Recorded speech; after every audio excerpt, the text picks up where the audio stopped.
এই আদালত প্রাঙ্গণে আসাটা সবসময় আসলে আমাদের জন্য এক্সাইটিং, কিন্তু বিচার প্রার্থীদের জন্য একটা আযাবের মতো। এটা একদম এন্ট্রেন্স থেকে নিয়ে শুরু করে যাবতীয় ব্যবস্থাপনা কোনোটাই তো কখনোই মক্কেল ফ্রেন্ডলি ছিল না। আজকে যে আয়োজনটা, এটা একটা অনেক বড় পদক্ষেপ। যদি আমরা সার্ভার ডাউনের মতন কুচক্রের মধ্যে না পড়ি, তাহলে সত্যিকার অর্থে এটা মানুষের অনেক উপকারে আসবে।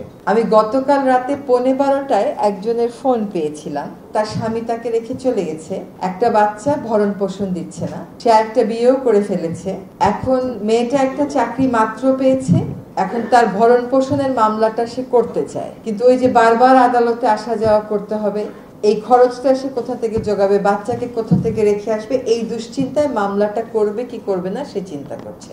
আমি ঠিক জানি না যে যেই ঢাকার যেই জোনে এটা হবে ও মেয়েটা সেই জোনে পড়েছে কিনা, কিন্তু আসলে এইগুলি সংস্কার। জনগণের সেবার কথা বলেন, তাহলে এইগুলি সংস্কার।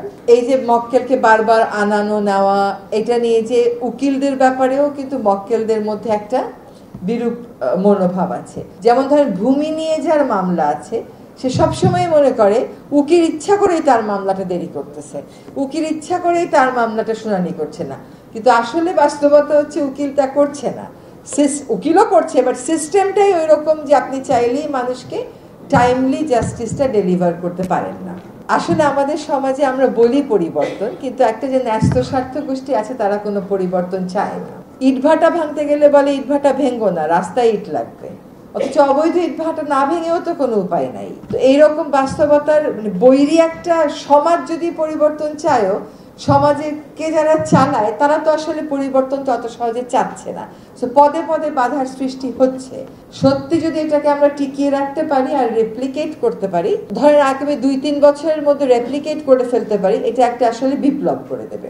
আমার জন্য এটা আরো বেশি আনন্দের, কারণ এটা পেপারলেস হবে, এবং পেপারলেস হওয়ার কারণে আমাদের যে পরিবেশ মন্ত্রণালয়ে কাজ করি সেখানেও দেখি আমাকে কোনো কিছু প্রিন্ট আউট দিলে ঝকঝকে নতুন কাগজে দেয়। যতই বলি যে রাফ কাগজে প্রিন্ট আউট দিয়ে আসেন, এটা কেমন করে একজন উপদেষ্টার সামনে দেয়া সম্ভব, তাই তারা রাফ কাগজে দেবে না। So changes take time, because change খালি সিস্টেমে না, এটা আমার মনস্তত্ত্বেও তো হতে হবে। তো আজকে যে চেঞ্জটা হলো, এটা কাগজবিহীন একটা বিচার প্রক্রিয়াতে আমরা যাত্রা শুরু করলাম, বিশেষ করে নারী জাতির জন্য যারা নির্যাতিত এবং নানান অবিচারের শিকার, এবং যে সমস্ত শিশুরা পারিবারিক সহিংসতা এবং বিদ্বেষের শিকার, তাদের জন্য আসলে অনেক বড় একটা বিচারের বার্তা নিয়ে এসছে, বিচারের সম্ভাবনা নিয়ে এসছে। আমরা যেন এটাকে সবাই মিলে সহযোগিতা করে কার্যকর করি।